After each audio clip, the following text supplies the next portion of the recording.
Good morning. Let's see there. It's about 6:07, and I've been down here for a couple hours trying to answer Posty's last video, and couldn't sleep all night thinking about it. I knew I had to come up with something, and I thought for sure that I could find something. This is a view of just one of my files of potential poetry files that I could have gone into to find something, and I've looked all through them, and it's over, Posty. I can't do it. I can't find anything to beat that America poem.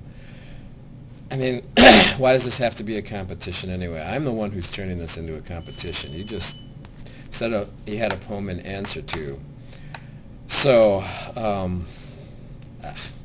forget it. It's not going to happen. This is my office.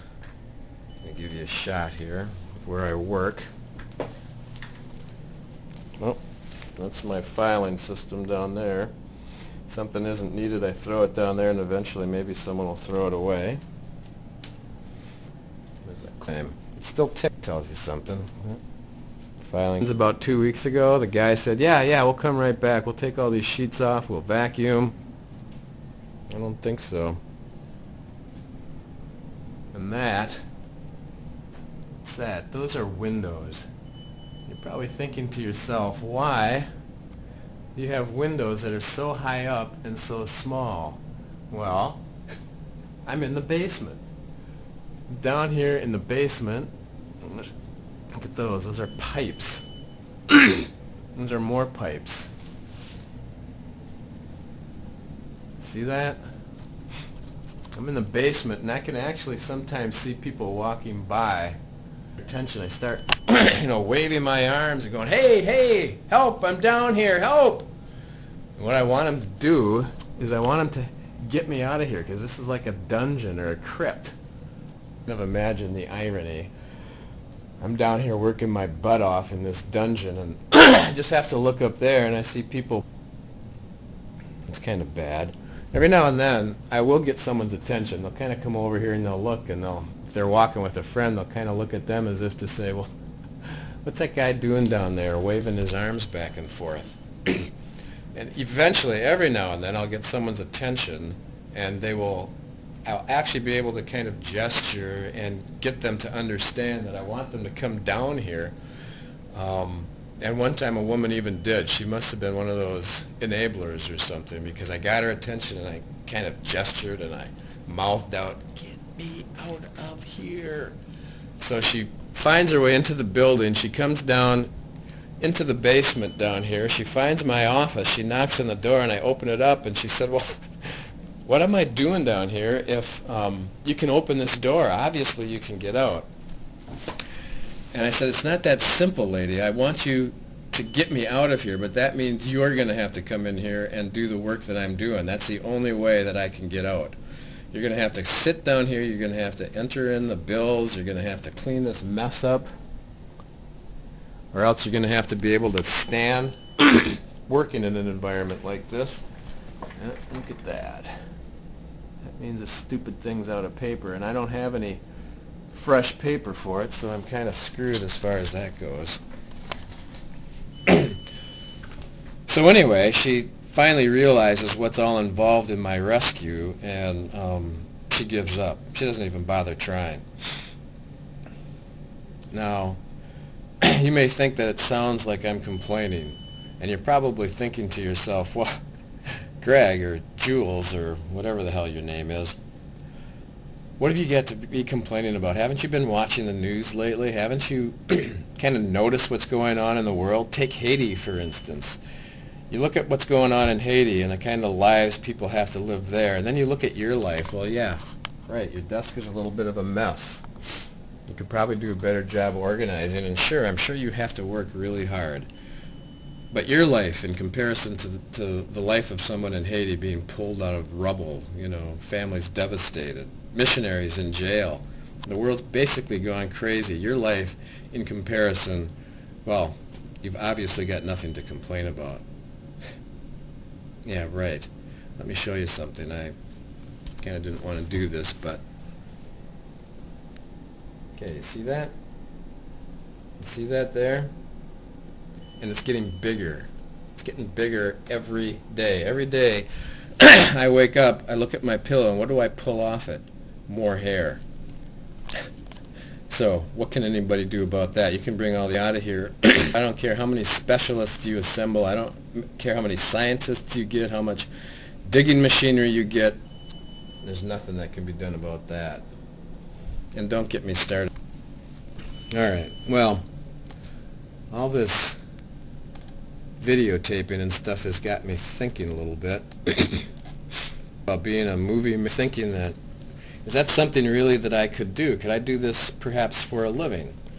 And I guess when you're thinking thoughts like that, you kind of try and compare yourself. You kind of try and match yourself to some famous figure.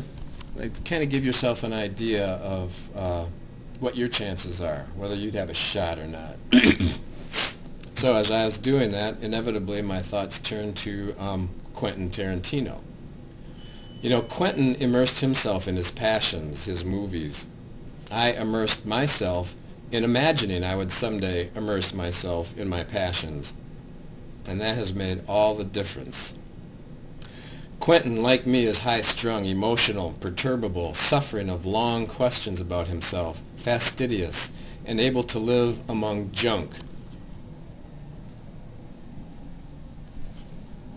Proud of his forebears, which he doesn't believe in, certain of his place in heaven or in hell, a friend to actors, someone who has often worked for less money than would be paid a clown, who frightens people who are afraid of clowns. Perhaps with an addiction or two that boils but never blisters, who, unlike me, has had the remarkably bad luck to be lucky. Other than that, we could have been two shadows on the floor cast from two guys on a bar stool. We could have been grabbing for the same flyer about Jungian script analysis on the pegboard of the local bookstore that would fail by the end of the year. We could have been sisters who were once married to each other in another lifetime. Now, I'm not saying that I could ever have been as successful as Quentin Tarantino. I'm saying he could have easily been as unsuccessful as me. What if Carl, the philosophy major who drives a forklift, had never come into the video store while Quentin was thinking about the Caine Mutiny? Who said something Quentin mistook for something else, with the trip picture flickering in his eyes, negative capability smell, and sour gum on his shoulder like a rooster. Had that not happened, Quentin might now be directing a small university actor-fueled one-act telephone camera dramedy about a poet whose poetry is blood, whose theme is referentiality.